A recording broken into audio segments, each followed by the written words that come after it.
Hi everyone, and welcome on board of the drakkArts.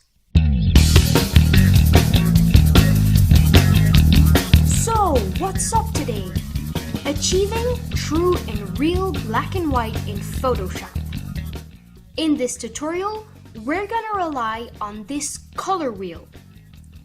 It begins at the top with light shades, gradually changing to dark shades going through the reds.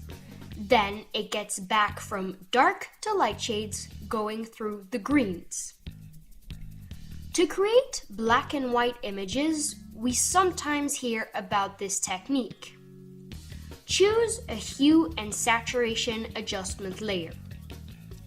Make sure it stands at the top of the stack, and then pull its saturation option down to -100.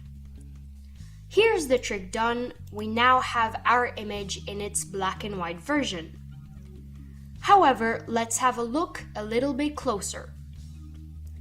If we compare the yellow at the wheel's top to, for example, the blue at the bottom left, we are awaiting a shade of gray corresponding to the yellow lighter than the one corresponding to the blue.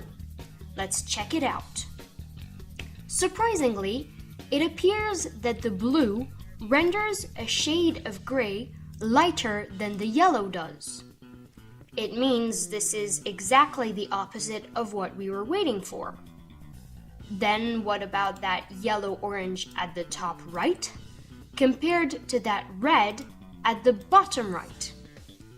Theoretically, the yellow-orange should reveal gray tones lighter than red does. Let's have a look again.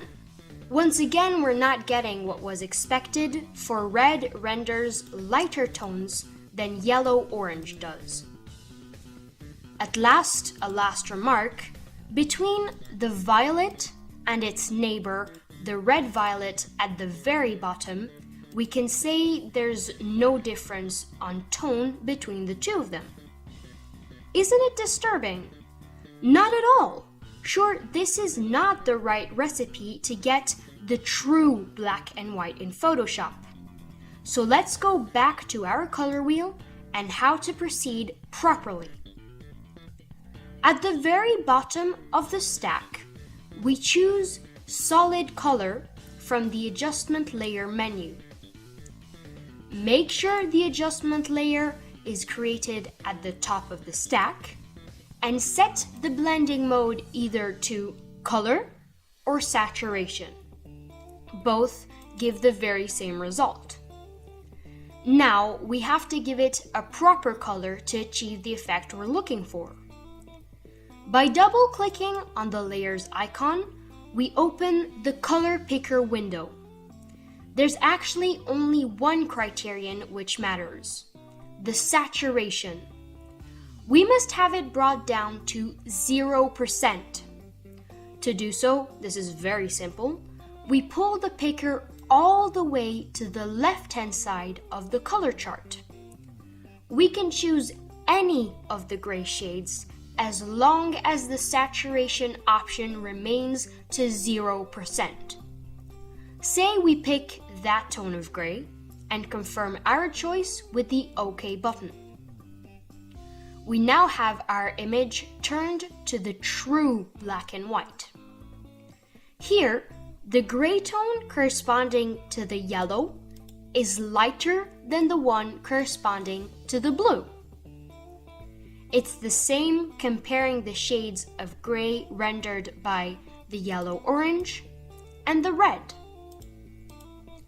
Even the violet and the red-violet are now covered with different shades. At last, what can we say about the black and white adjustment layer? Actually, this adjustment layer is to be considered as a tool able to adjust a tone revealed by a color according to specific use, or quite simply according to your own taste. For example, if we drag the yellow slider to the left, all the shades of yellow are getting darker. going back to the right, they are lightening. It is the same for the red. To the left means darkening. To the right, we lighten the tones. It is the very same for all the other colors. Now, if we compare the effect due to the default values with the true black and white, we can see the adjustment is not correct. On the other hand, if we set the sliders to different values, as we did roughly in this case, we can finally get something very, very close to the true black and white. This is the end of that tutorial. If you liked it, we are really delighted about that. So do not forget to subscribe to our channel and ring the bell to get notified with our new videos. But for now, until next time, ta-ta!